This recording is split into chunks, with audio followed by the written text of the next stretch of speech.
Bien le bonjour et bienvenue sur la chaîne J&J. A la base, j'ai créé Chronovue comme un espèce de fourre-tout à plein de tentatives de concepts que j'avais envie d'essayer, mais que j'avais pas envie que ça prenne beaucoup de temps et beaucoup de place sur la chaîne. C'est pour ça que dans Chronovue, vous avez déjà pu voir des faits divers un peu insolites, des critiques de films, etc.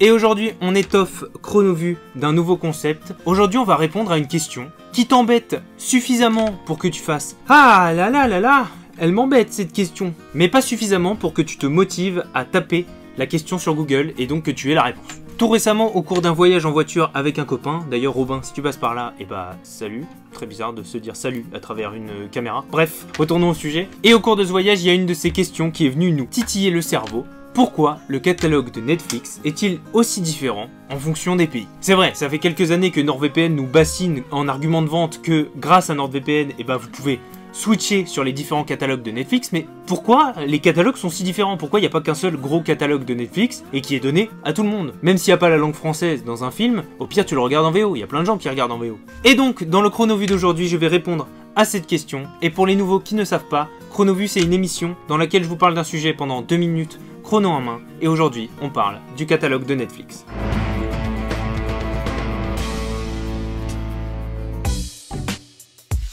Mon cher pays, la France, a une loi qui s'appelle la chronologie des médias. Cette loi, elle stipule que toutes les œuvres cinématographiques diffusées en France doivent être exploitées au mieux sur tous les différents canaux de diffusion. En gros, parce que c'est pas très clair, cette loi, elle interdit à 2 canaux de diffusion différentes de se faire concurrence sur une même œuvre cinématographique. Par exemple, un film qui sort dans les cinémas français n'a pas le droit d'être diffusé à la télévision française en même temps. Et cela pour éviter que les différents canaux de diffusion se fassent concurrence et donc que l'œuvre soit moins appréciée. Parce qu'évidemment, si tu vas voir un film au cinéma, tu vas pas en sortant du cinéma aller le voir à la télé, aller le regarder sur Netflix et aller acheter le DVD. Et donc cette loi, elle stipule qu'entre la sortie dans un cinéma français d'un film et son exploitation sur une plateforme de streaming comme Netflix, il doit y avoir un intervalle de 3 ans. Et oui, c'est beaucoup.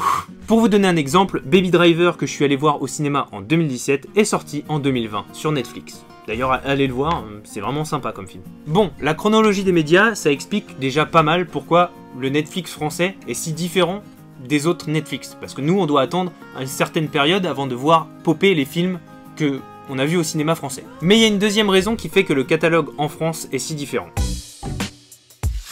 Les ayants droit, les fameux. Tous les gens qui pratiquent YouTube quotidiennement ont déjà entendu ce mot, mais pour les autres, les ayants droit, c'est les personnes à qui appartiennent l'œuvre, et donc à qui tu dois de l'argent si tu exploites leur œuvre. C'est bon pour vous? C'est de là que viennent tous les strikes sur vous youtubeurs préférés.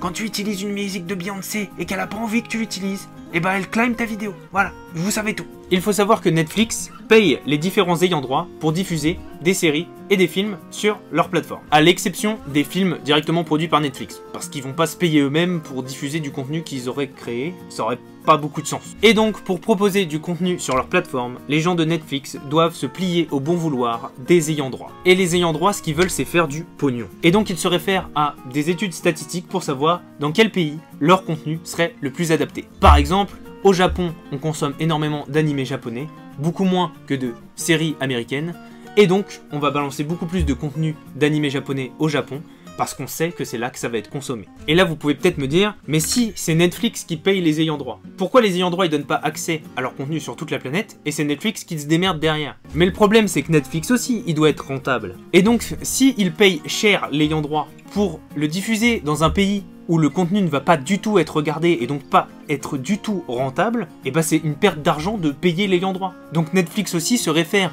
aux statistiques pour dire, bah dans cette région, dans ce pays, ils vont pas regarder son film, donc pas la peine qu'on l'achète pour ce pays. Et oui. Et on rajoute là-dessus la concurrence entre les différentes plateformes de streaming. Et si on rapporte ça à l'échelle mondiale, avec tous les pays du monde et même parfois les régions dans un pays, on se retrouve avec un catalogue Netflix extrêmement différent entre chaque pays. Et donc ces deux faits-là, la chronologie des médias et le rapport avec les ayants droit, elle est vraie pour le catalogue Netflix, mais elle est aussi vraie pour le catalogue Disney+, et pour le catalogue Prime Video, et toutes les autres plateformes de streaming dont j'oublie le nom. Et voilà, vous savez maintenant pourquoi le catalogue de Netflix France est si différent des autres catalogues Netflix. J'espère que cette vidéo vous a plu. Moi je trouve que ce format de répondre à des questions dans Chronovue est vraiment parfaitement adapté. C'est pas trop long, pas trop court, c'est vraiment parfait, je sais pas ce que vous en avez pensé, mais vous allez me le dire en commentaire, j'en suis sûr. Pendant que vous êtes dans la barre des commentaires, n'hésitez pas à me proposer d'autres sujets pour Chronovue, d'autres questions à la con auxquelles vous aimeriez avoir une réponse dans Chronovue, je prendrai tout en note et je réponds à tous les commentaires.